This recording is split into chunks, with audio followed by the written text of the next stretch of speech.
Welcome back guys. तो आज की इस वीडियो में हम बात करने वाले हैं टॉप 4 बेस्ट एनिमेज के बारे में। तो मिलते हैं छोटे से इंट्रो के बाद।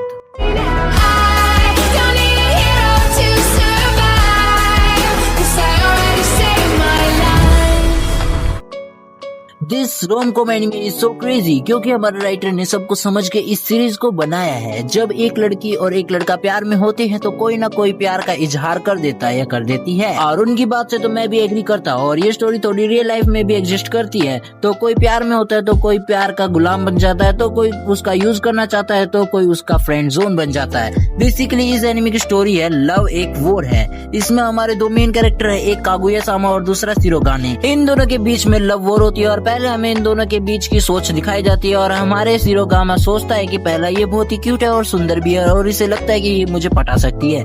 दूसरा, हाँ अगर ये मेरे सामने प्यार की भीख मांगती है तो मैं सोच सकता हूँ। और कागुया-सामा यहाँ सोचती है ये भूतनी का गरीब पर इंटेलिजेंट और इंडिपेंडेंट है, इसे मौका तो देना चाहिए। अगर ये अपनी आँख या अपनी जान दे सकता है तो मैं सोच सकती हूँ। मतलब जो करेगा इजहार वो इस लव वॉर को गया। एनिमे पूरी तरीके से इंटरेस्टिंग है और इसमें प्लॉट ट्विस्ट भी बहुत भर भर के आते हैं और प्लानिंग भी इतनी अच्छे से करते हैं कि हमको पता भी नहीं लगता कि आगे क्या होगा।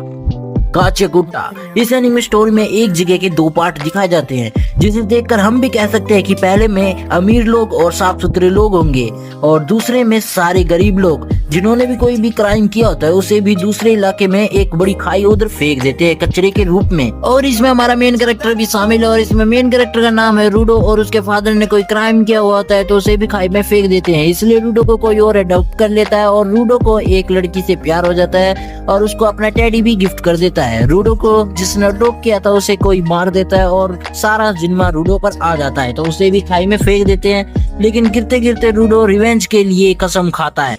इस एनिमे की स्टोरी में क्लैक्सोसोरो को खत्म करना होता है जो कि इंसानों को खत्म करना चाहते हैं, तो इसीलिए इंसानों ने इनसे निपटने के लिए एक ऐसी टेक्नोलॉजी बनाई है जिसका नाम उन्होंने फ्रेंड्स रखा। और इसे कंट्रोल करने के लिए एक मेल पार्टनर और एक फीमेल पार्टनर की जरूरत होती है। मेन कैरेक्टर का नाम है इसमें हीरो और इसकी कोई पार्टनर नहीं है तो ये फ्रेंड्स को राइड नहीं कर पाता। तभी उसे ये लड़की मिलती है और तभी से इनका लव स्टोरी और रोमांटिक एंगल शुरू हो जाता है। और आकर इसकी एंडिंग जब तुम देखोगे तब तुम रोगे और आकर कमेंट करोगे कि भाई इसका सीजन 2 कब आए।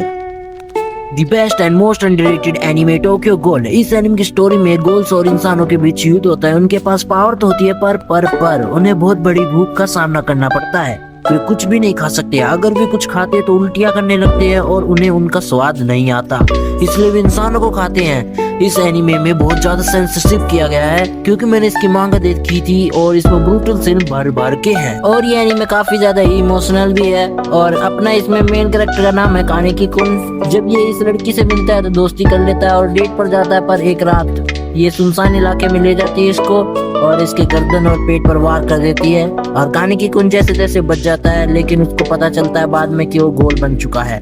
इसका मतलब वो इंसानों के सिवाय और कुछ नहीं खा सकता। लोगों को मारना, एक दूसरे को मारना, मैं वैसा नहीं हूँ, मैं इंसान हूँ।